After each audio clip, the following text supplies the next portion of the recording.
Hey everybody, this is TotalGamerJunkie and I want to welcome you all back to my channel. Now before this video starts, I want to say that I'm Pricefield all the way, okay? 100%. I love Chloe and and Bay over Bay, I always choose that's my thing. Well, except for my Life is Strange 2 walkthroughs, where you saw I chose like in two of them Sacrifice, Chloe, but ultimately like for me, Bay over Bay, I personally believe that, okay?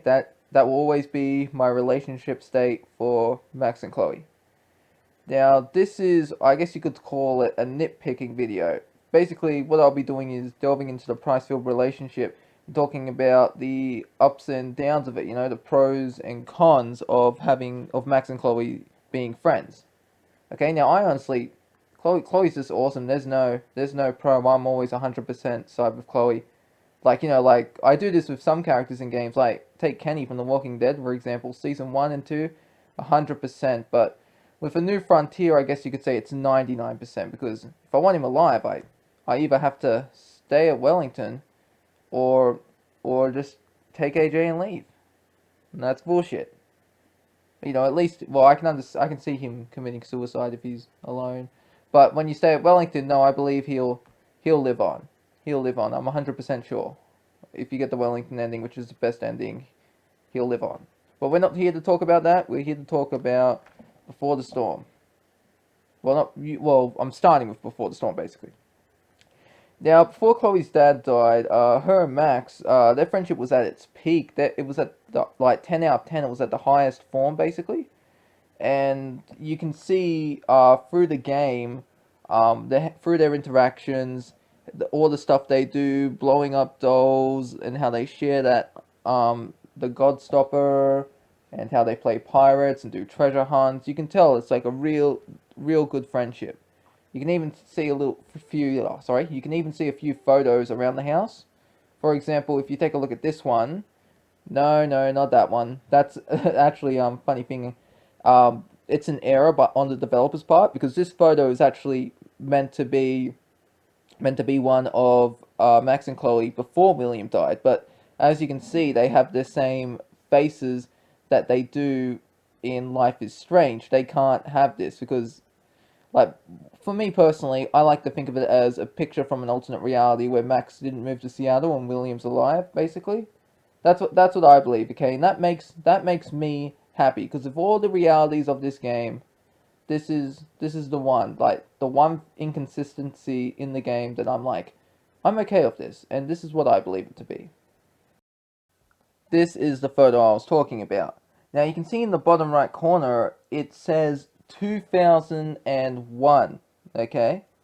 Now Chloe was born 11th of March 1994, and Max was born September 21st, 1995. So they've been friends since they were what do you call it? They were 6 and 7. Chloe was 7 and Max was 6.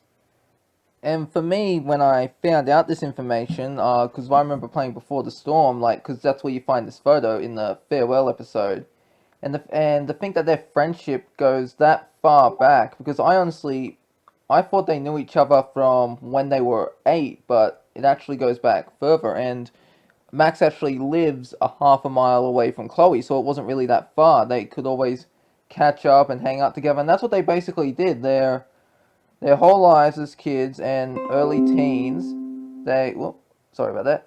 They spended all the time that they could with each other because that's what best friends do. And they were like also in a sense, I guess you could say, like sisters. They had that sisterly bond, like, but like they obviously, like in for us Pricefield fans, they end up developing feelings for one another and that's what us as Pricefield fans want, okay? And that's why we ship it because we think that they belong with each other as the perfect couple, partners in time and crime. Am I right, people? Now the Chloe in this one, she's based in Before the Storm, before William dies. You can see that she's really fun, active, and going out. She's she's mischievous, but not to the extent of Chloe in Life is Strange and Before the Storm. Like, I gotta say, one of the most bad things that this one done is the wine tasting, because I'm pretty sure it's her who convinces Max to sneak the wine, and they ended up spilling it on the carpet, and both of them got in trouble.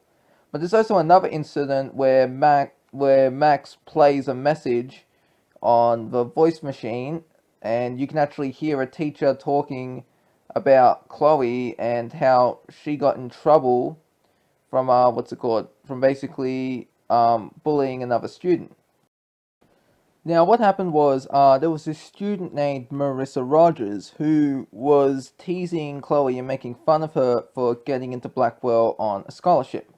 Now, a scholarship is basically an award of financial aid for a student or students to further their education.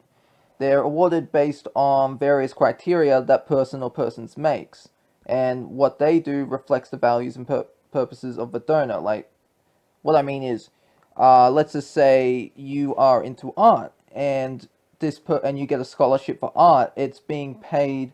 You're being paid from a scholarship person who is like a famous art person or like has like an art critic. Like, I don't know too much about scholarships because I've never got one. I live in Australia. I don't even know if we have scholarships. But basically, a scholarship can be paid from someone in that criteria.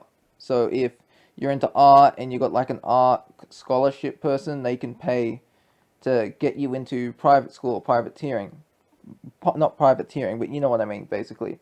And the money, it's even though when you the scholarship people are paying it, and the money is not required to be repaid. Now, what Chloe did was she ended up turning up the Bunsen burner of Marissa Rogers's Bunsen burner. Basically, she ended up turning it up, and the flames went up, and it nearly got her in the face. And she even Chloe's like, oh no, no one got hurt. It was totally okay.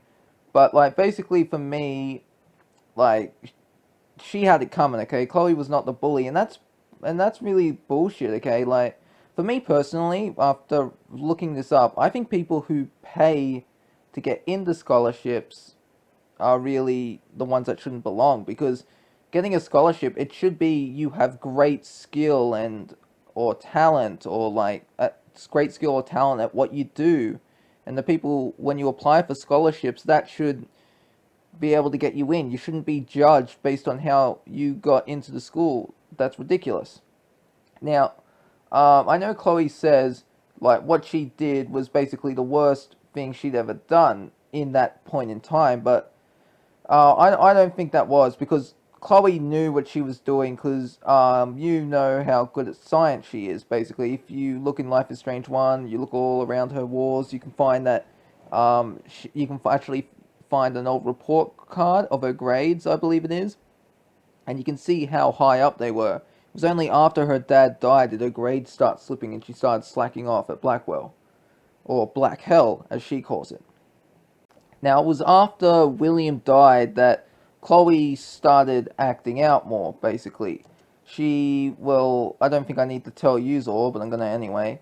Basically, she becomes like a rebellious person, yeah? Like, rebels against authority, she becomes a stubborn individual, and like, if you think young Chloe before William died, it's basically 1/4 of what she is, and then before the storm, we see how she slowly becomes into the Chloe we all know and love in Life is Strange 1.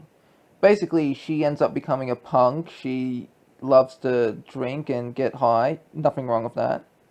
And basically, she's more like if she doesn't like someone, she tells you to your face, basically.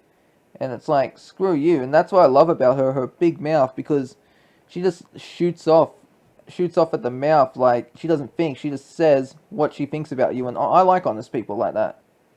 And well, she can, and also she's, I wouldn't say she's fearless, but she's more adventurous, I guess you could say. And she takes a lot more risks than what I'd say she would when she was a kid. And but this is both good and bad, as it does get her into trouble. If you take when she snuck into that barn to see the Firewatch concert in episode 1, she you can like apologize to the people, but or you can go off of them, and Chloe can do that, and then those guys will like corner her upstairs in the barn, and basically she can be like, she can like run from them, or she can hit them in the head with a bottle, basically. And that's really, like, you can see, like, she's not a fighter, but if she has to protect herself, she will. Now, I guess you could also say she's a bit of a pessimist too, because whenever I played Before the Storm, it was like with her dad, and she's always talking about it. I could tell that she was feeling really down, because which is understandable. I mean, if you have a strong connection with your father and he dies, like, you'd be devastated, wouldn't you? Like take me for example. My father's alive, but honestly, I wouldn't say we have a bad relationship, but it's not good either. It's just, meh. Like, if he died, I would be sad, but not to the extent of Chloe. Now, basically, when Chloe meets Rachel, I guess you could say Rachel is what kicks starts her rebellious streak even more, basically. As you all know, that stuff with Damon and Frank Bowers and the drug money. Like, basically, if you think about it, Rachel was the negative influence on Chloe, and through that influence, she does the same thing to Max in a way. Like, if you take a look at episode 2, for example, you can see where Chloe's like being immature and childish, and she's basically like complaining like at Max, and she's not happy with this little thing, and it's not even that big of a deal. Alright, now the scene I am referring to is in episode 2, when Max has successfully proven to Chloe that she has the power to rewind. And Chloe's like, oh my god, this is such an amazing toy, we have to keep playing it. And it's like, and you can see somehow, like, she's not even that freaked out about it. It's like, oh, okay, well, instead of using this for the greater good, we're going to be using this as a toy to play, to hang out. Now, this is not what I'm not complaining about. Well, I'm not really complaining, I'm just like mentioning. Now, you see, what happens here is Max gets a phone call from Kate Marsh. And as we all know, Kate Marsh was drugged, and she was drugged by Nathan and used as a subject in Jefferson's creepy photo dungeon thing, which is the dark room, essentially. Now, what happens is, when you get a call from Kate Marsh, Chloe's like, nah, it's like, don't bother talking to her, okay? She can totally miss a phone call. Now, to us, I can understand that, because she has no idea what Kate's going through, but basically, as when we play the game, we know that Kate needs help, because she does kill herself. If you don't do the right choices, she kills herself, and ultimately, that's really like, wow. It's like, I've got to say, for this game, it's one of the darkest moments in Life is Strange 1. Now, if you choose to answer it, you're talking to Kate, and Chloe's gonna end up getting into a fight with Joyce, and then she's like, she's just angry at Max. If Max answers, like, Kate will feel better about the situation she's in at Blackwell and how people are making fun of her and that. But if you do, Chloe, like I said, will get into an argument with Joyce and argue, and Chloe doesn't appreciate that you like, and I quote, fobbed her off to one of the new Blackwell friends she sees every day. Now, after that, another instance is when you are with Chloe and you're shooting bottles. Now, so after you leave the diner, you end up going to the junkyard, which Chloe finds with Rachel after you leave the park area, and that's when Rachel sees her dad kissing her mum, who she doesn't know is her mum, but thinks it's like another woman. So you get there, and Chloe's like, goes, Max, I need you to get me 5 bottles, and we'll set up a shooting range. And this right here made me so angry. Not this, but the bottles, okay? When the episode first came out, I could not find all the bottles. I was always one short, and I was like, where the fuck is it? I was like, seriously. And because I played this like the minute it came out, I was like, oh, god damn it. And so I had to wait till someone made a walkthrough of it and then get the bottle. And it's like, are you fucking kidding me? It was right there the whole time. It was like near the train tracks, you know, when you go in that little area that's like a little nook. You get that bottle, and then something falls from behind, and then you basically have to rewind to get the debris out of the way and then just walk through. That's the bottle place there. That was what I had trouble with the most. I was like, Oh, this is such bullshit. So, anyways, after you do that, after you get the bottles, you tell Chloe where to shoot when you rewind time. Then after that, Max ends up passing out, has another vision of a tornado. Then after she wakes up and you talk to Chloe, Chloe's like, "It's your turn. You shoot the gun. You have a go." And it's at this point Frank Bowers shows up. Now this guy, Frank Bowers, he's actually what's it called? Well, what do you call it? He's the drug Arcadia Bay's main drug dealer, I guess you could say. He supplies basically everyone. You can actually find a book, and he's written the names of the people who owe him, and well, not their names, but what type of dog they are, basically. Now, he's actually, I believe, he's the one that supplied Nathan with the drugs that was used to accidentally overdose Rachel Amber, and the drug that's also used to put Mark Jefferson's subjects into a sort in and out of a coma-like state, basically. Like, you know, when you wake up and you're like still kind of asleep, it's like that basically. Now he's up to Chloe. He's like, "You owe me money. Basically, you owe me a shitload, which is 5 grand." And while they're talking, Chloe notices Rachel's bracelet on Frank's wrist. And she's like, "Where did you get that?" And Frank's like, "It was a gift from Rachel." And he's like, Chloe's like, "That's Rachel's bracelet. You fucking stole it from her." Now, as we know, we find out later that Frank and Rachel were in a secret relationship. And Chloe had no idea about this, so, you know, it's like, if they were friends, I guess it was fine, but since they weren't, like, for me, canonically, Rachel and Chloe did get together. So this is like a betrayal of sorts. Now, when Frank's threatening Chloe, okay, that's when Max pulls out the gun she had, and you see the option to shoot or don't shoot. And like this is like really, I remember playing this. I was like, holy shit, what? But like what happens is when Max tries to pull the trigger, nothing happens basically. When Max pulls the trigger, the gun clicks because it has no ammo, and Frank is pissed off at this, and he's like, "I'll remember this." It's like, "I have a very good memory, and you'll wish I hadn't remembered this, but I will." But Chloe's impressed. She's like, "Wow, that was pretty badass." It's like, "Let's go to my secret lair now." I was like, "Let's leave the secret lair now. Let's go somewhere else." And it's like she's so casual about it. It's like, what if the bullet like gun actually had a bullet? Now that would have been very very interesting to see that play out. I really wish the gun would have had a bullet. Like, and maybe he doesn't get killed. Like you remember in if you remember in episode 4, if you piss off Frank and Pompidou has been injured in the accident, he'll come at you and Chloe will shoot him in the leg. Like that would be interesting to see if Max like shot Frank. If she shot the gun and it shot him like in the leg or arm, or basically winged him. You know, it just went through flesh, no bone. That would be pretty cool to see. But what happens is if you don't shoot, which is understandable, like because in that situation, like if I was in Max's position, I'm not gonna lie, I wouldn't shoot. I'd be too scared to. So if Max doesn't pull the trigger, Frank takes the gun off, basically takes the gun off her and leaves.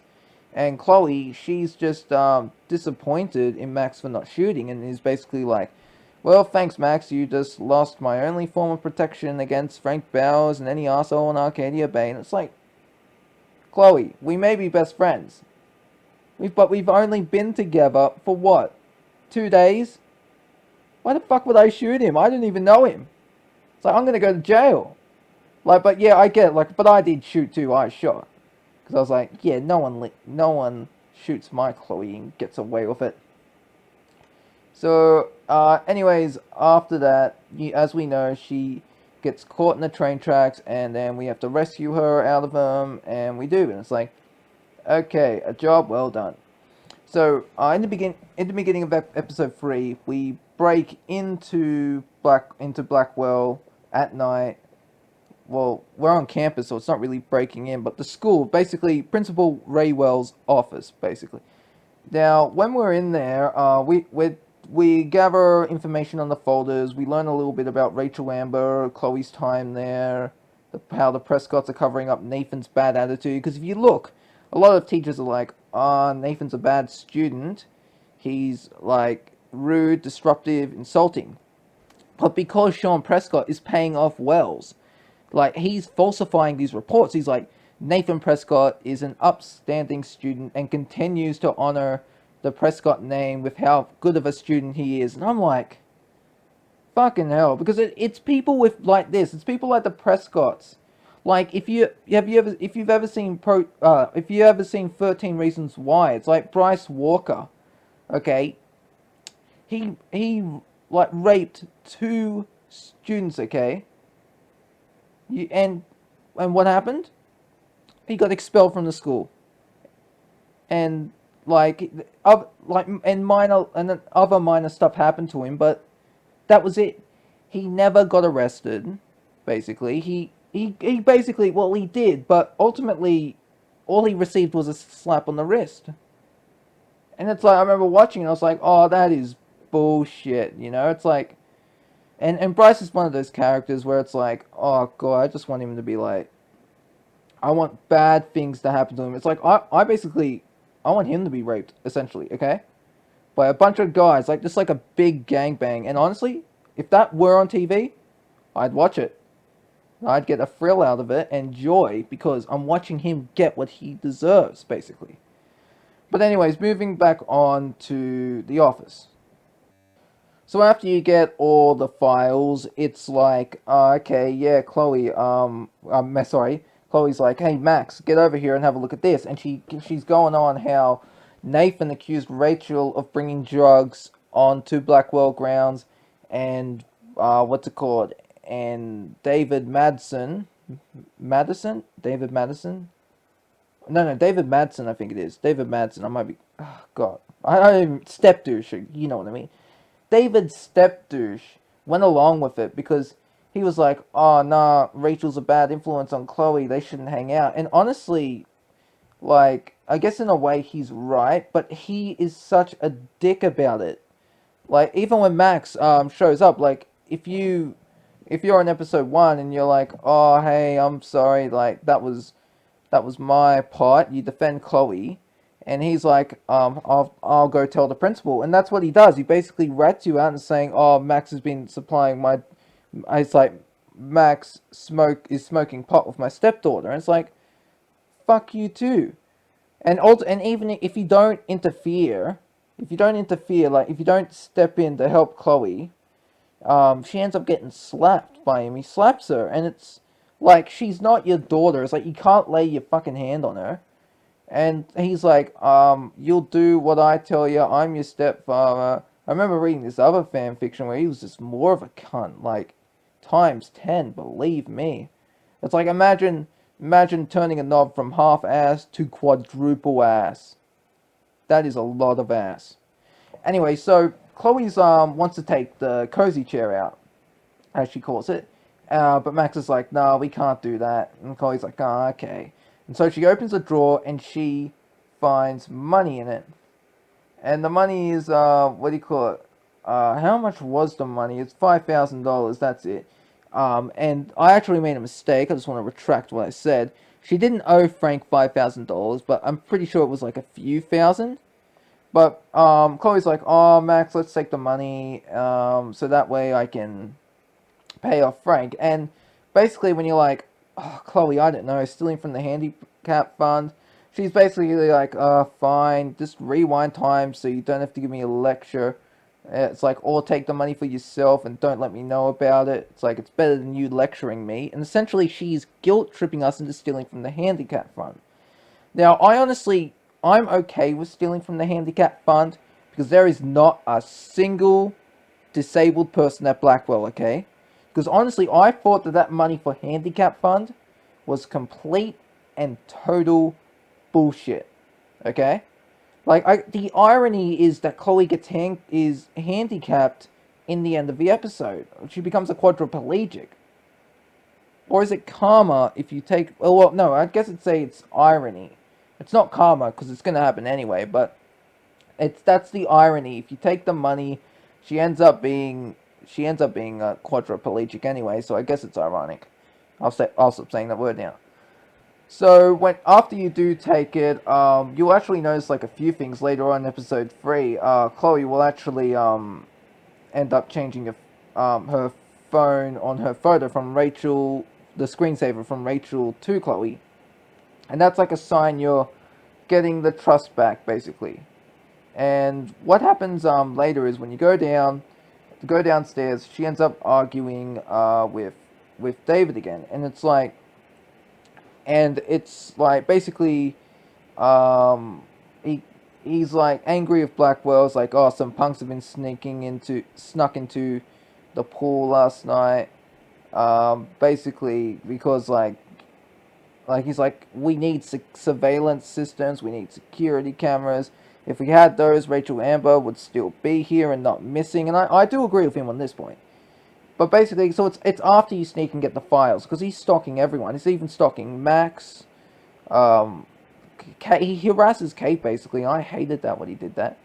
So when he comes back home, um, he's not only complaining about what happened, um, what do you call it? Basically, if you do get him suspended, if you take a photo of him harassing Kate in episode 1, and then and blame him for bullying Kate and show him the photo, he will have to end up getting a part-time job, because he's not fired basically, but he's put on temporary leave, which is pretty weird considering that he's one of the people searching the pool when Max and Chloe get ready to leave. He's one of those people there, and I'm like, wait, what? Okay, then it's like, what? Why are you doing here? You shouldn't be here.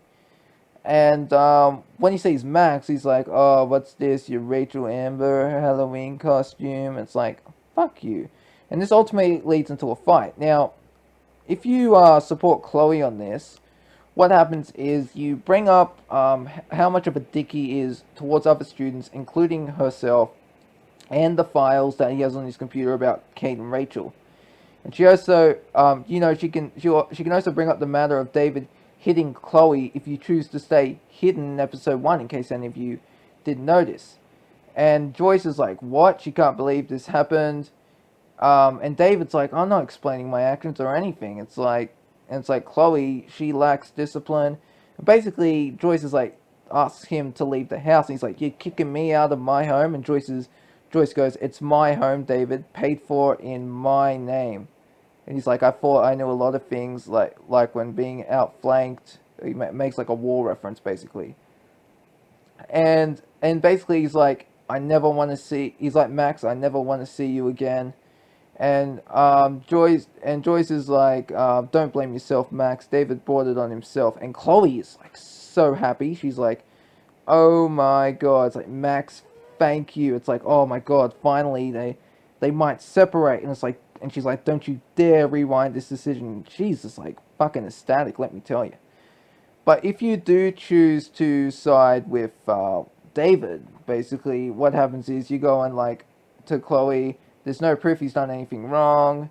And it's like Nathan is the one at fault, and Chloe's like the one is like, what about all the secret files and the security cameras around the house he hasn't?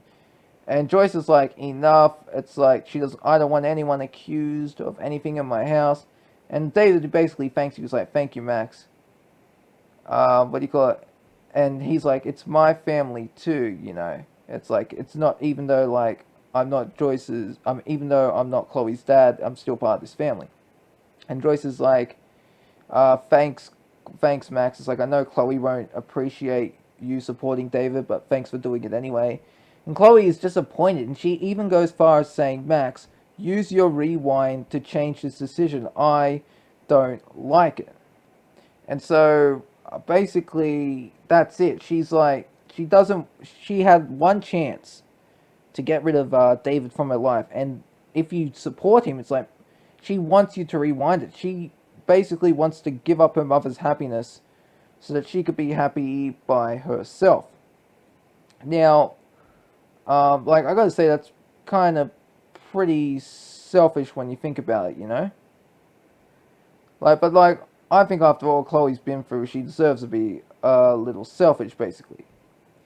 Now, last choice here basically is with Arcadia Bay. Now, this is the point where Max realizes that her relationship, her powers, and are the reason that the storm started. Like, Chloe it's like the storm happened because she saved Chloe in the bath in the bathhouse place. What the fuck am I talking about? The bathhouse? No, she saved Chloe in the bathroom from when Nathan shot her, and then she saved her a second time with the train tracks. And you can also say if she ended up getting shot when you're doing the shooting practice, she got shot there. Now at this point, basically what happens is she realizes what she's done essentially. She realizes how, I guess you could say, she's been a selfish person basically, and she's like, oh Max, it's like, what have I done? It's like she grows as a person in a sense. Um, with Max by his side, you can see like this kind of the old Chloe starts coming out more, even though she's still punk.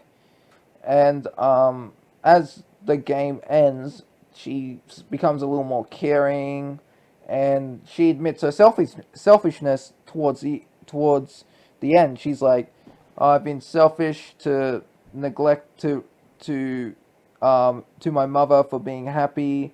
It's like, because I didn't like him. It's like she's basically like, since I'm not happy, my mother's not allowed to be happy, basically. And she even calls David her stepfather at one point, but you can see like she's like stepfather. You can see it's kind of like forced out. Like, but basically, because I could tell she was gonna say step douche, but she's like step, and she was about to say douche, but then she's like father. And so it's at this point she decides to sacrifice herself, and it's like, what? No, don't do that, Chloe. We'll just let them all die. We'll be together forever, basically. So what?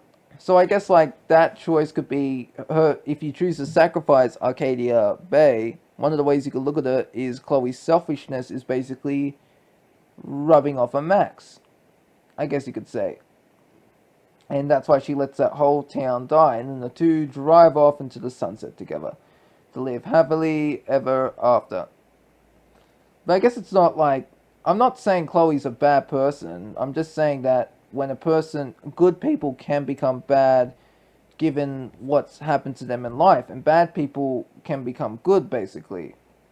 You know, like it's not black and white. There's a lot of gray area with her character, and I got to say she's really in all the Life is Strange games, she's the most developed character, the most like she's had the most detail done to her, and I for one just adore her for that.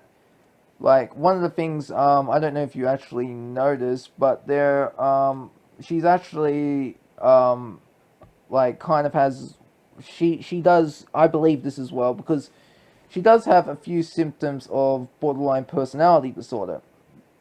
Because when after Max left her, I guess you could see when she's making friends in that, like she does make friends, but you can tell she's kind of like, yeah, about it. Not with Rachel, I mean, but with other people, she has abandonment issues, I guess you could call them. And one of the things that's a borderline personality disorder basically is you can see she has a complete meltdown after she finds out Rachel and Frank have been together, and she's like in the car. It's like, oh God, it's all my dad's fault for the way I am, and it's like, why are you blaming William for this? And she's like, I gotta blame someone, otherwise it's my fault. And plus, with the with her smoking pot and drinking, that's can be really bad for people with BPD, aka borderline personality disorder. And basically, like, I don't know what else I could say about this. I think I've covered everything else, but you know, it's not just the negative, like the positives as well are good. Like take Max for example. As we all know what Max is like, basically.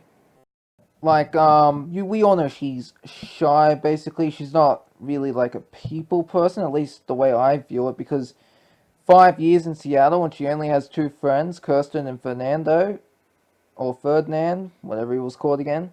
That's really weird. And it's not like she had any other friends. Like, it just mentions, if you read up on Max Caulfield's life in Seattle with what little information is there, it's just that.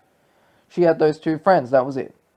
Now, she's also not a person who gets in the conflict, basically. Like, if you remember, when you had to go up to your room, Victoria's there with Taylor and what was her name?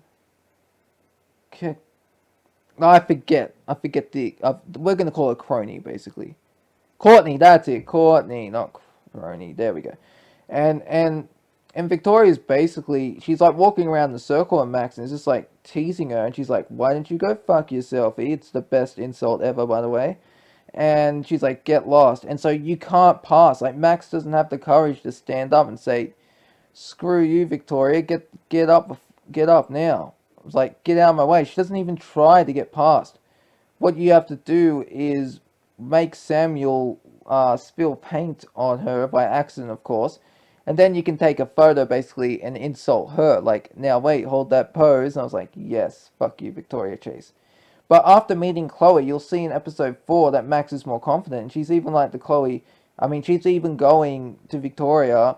You're a bitch, and that it's like Kate could have died. It was all your fault. You can even like with Taylor in the bathroom in episode 3, after Max wakes up, you can be like, of course it's your fault. You are to blame for this situation, along with Victoria and Courtney and everyone else who teased her.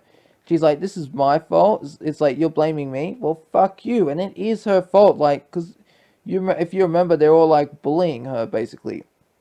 And honestly, I got to say, I'm glad Victoria dies. Like, I love how my favorite death for her is when Jefferson just overdoses her.